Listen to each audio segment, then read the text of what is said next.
We're here with two-year St. Captain, Canton, New York native, and St. Lawrence University senior Kyle Flanagan. Kyle missed both games last weekend after having a procedure to remove his appendix and has recently been cleared to take part in the Saints' first-round playoff series this weekend at home against Colgate. Thanks for doing this. First and foremost, how do you feel? Feel good. Obviously not 100%, but good enough to play, and should be able to go this weekend, and might not see the time I'm used to seeing with a regular shift and power play and penalty kill, but if I can tolerate it, I'll play as much as I can. And obviously coming out of surgery, there's a little bit of caution, but excited to be back, and I'm sure the adrenaline will take care of most of the pain. What went through your mind when the doctor told you that you had to have your appendix removed? I've always been an easygoing guy.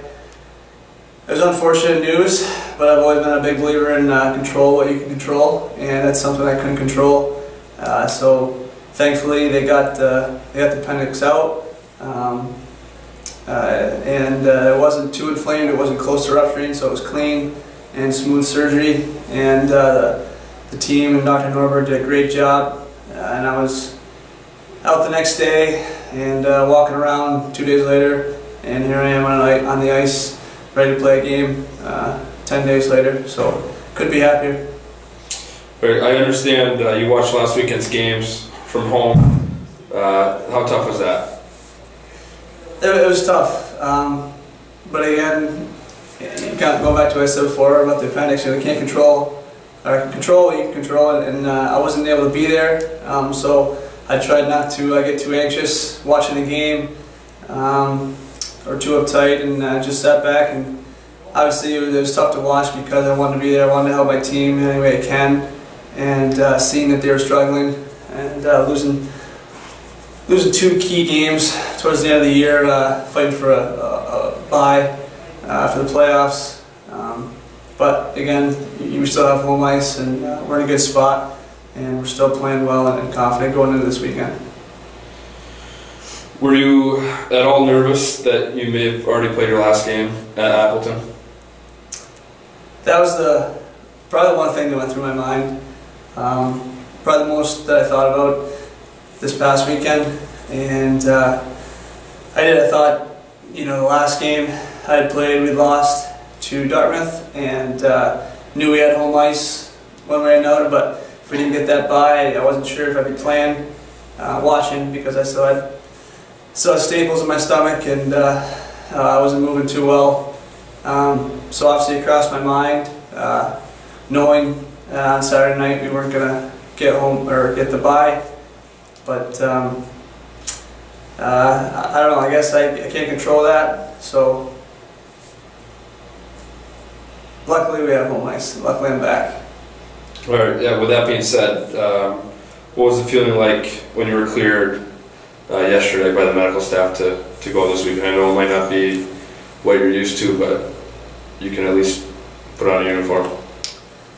Yeah, I was pretty optimistic. Actually, the day I got out of surgery, the next morning the doctor came in and told me I could get on the ice next week when I felt comfortable, and so that was a green light for me to say if I can tolerate it, then I can play, and I did. I got on the ice Tuesday before.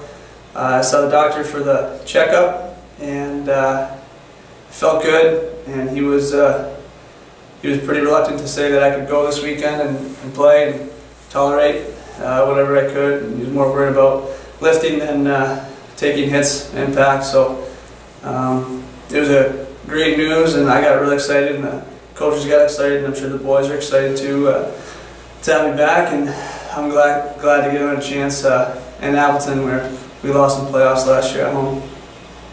So you find out you'll get at least 2 more games in Appleton. What has Appleton Arena meant to you from your time running around here on Friday and Saturday nights as a kid watching the games, all the way till now, 2-year captain of your hometown Saints, and in my mind, and I'm sure a lot of other people's mind, undeniably someone who will be one of the most beloved and well-remembered players ever put on the uniform here? Every single game at home during the national anthem, I usually stare at the flag, but there's always a few seconds where I pick out kids in the stands that are wearing St. Lawrence jerseys, and it just reminds me, gives me flashbacks, and to me as a kid, running around and just even back to going to the driveway and pretending I was Bert Murphy, scoring goals in my driveway or scoring goals behind the stands on in between two trash cans. But it's something that has been the most memorable experience of my life, playing here in a place where I grew up dreaming to play, and not many kids very often get the chance to play in front of their hometown Division I program on a full scholarship, and I wasn't going to pass the opportunity up. Great, and along the same lines, what are the last 4 years at St. Lawrence University as a whole meant to you, and what are some of the things you'll miss most about being a student athlete here? What did you say? So just along the lines of Appleton, but just St. Lawrence University in general, what have the last 4 years here meant to you, and what are you going to miss about being a student athlete at St. Lawrence? Over the past 4 years, I've probably grown the most that I ever have as a person and a player. Coming in as a freshman, I jumped right in and played a lot of minutes, and my sophomore year quickly got a little complacent, and I couldn't thank Joe Marsh enough for his guidance, and I've been so fortunate to play for a coach like Joe, and who was so good individually, and to help with that character and that student athlete frame of mind. And then obviously with Greg Carvel, one of the smartest coach I've ever played for, and just been around, and I've just tried to be the biggest sponge I could whenever he says something. He's been through more experience with hockey at the highest level, and I think that's a big part of where I am now, is Joe and Greg. And I'm going to miss being a student athlete here because of the tradition, just the support. You walk around campus and everyone says, great game and good luck. I don't know how many people told me good luck today before they're heading out for spring break. So the support's there, and I always get texts after games from guys or girls that are following the game online who aren't here. So I think that's the biggest thing that I'm going to miss is the support and just the overall love from the students and the fans. Good, and we talked about honesty before we started filming here. Be honest, have you had time, or have you reflected on the fact that this weekend will be the last home weekend for you with St. Lawrence? I haven't, actually, because coming in this week I wasn't sure if I was going to play or not. Obviously I was optimistic that I was going to play,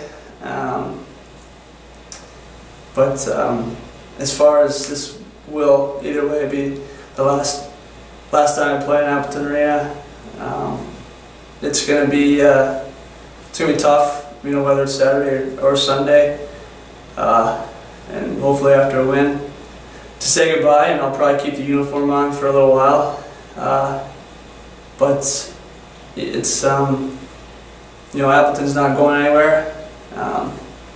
There's plenty of hockey ahead, and that's the way I look at things. That it's one step at a time. I'm just going to try to take everything in this weekend, and I guess it's not about, this is a great interview, but it's not about me, and I just want to win and do my part for this team, and so whether it's the last chance I get, I want the fans to, every time I go out there, I always say something Michael Jordan said, that I always want the fans to think that this could be the last opportunity. If this is the last time they see Kyle Flanagan, then they want to remember it. Good, and this is the last question I have for you. You mentioned Greg Carvel, you mentioned Joe Marsh. and you can mention them again, but who have been the biggest influences on you during your time at St. Lawrence? I think it's pretty easy to say Joe Marsh and Greg Carvel. Most recently, I think, with Greg, because my junior and senior year have been so important to my next step for the professional, and he's helped me really see what it takes and know what it takes to become a professional and be more professional, become a better leader, be more vocal, and I think had it gone differently, I don't think I would be the person I am, today if someone else had come in.